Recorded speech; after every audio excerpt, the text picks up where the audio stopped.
صاحب عندنا كلنا بيجي متأخر في كل خناقة. يا فتاح يا عليم يا رزاق يا كريم، عايزين على واحد كده نفتشه بالحلال. كنت ماشي في الطريق لا لا لا لا لا لا. خد ياض معاك ايه؟ ايه ده في ايه؟ معايا ربنا وبكالوريوس نظم ومعلومات. يعني متفوق وبتعرف تحسب. طب احسب بقى اللي في جيبك وهات. لا اوعى تفكرني فرفور، انا محدش يعرف يقلدني. تعرف انا لسه خارج من 15 سنة. تعرف كنت محبوسهم ليه؟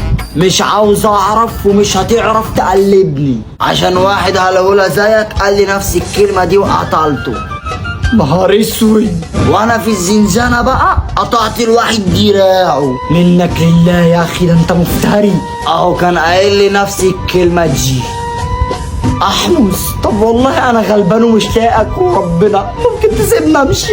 صعبت عليا، خلاص روح اتكل على الله. تسلم ربنا يبارك لك، والله انت هفاف محترم.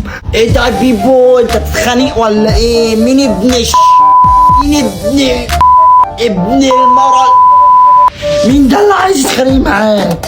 بس يخرب بيتك، ده رد سجون. خلاص الاستاذ كان عايز يقلبني وصعبت عليه سابني امشي. يقلبك وانا عايش؟ لا اخوك رد سجون برضو، وكنت في القسم امبارح بعمل البطاقة. هو فين؟ ايوه انا اهو. لا مؤاخذة يا استاذ، كنت فاكرك حد تاني. لا بعد الشتيمة دي كلها تسمع عن الفشخ؟ انا بقى هخليك تشوفه. لف يوم.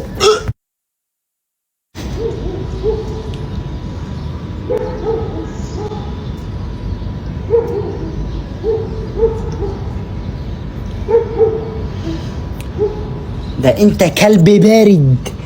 يا ست سيب العجلة، انزلي على العجلة صوتها رخم.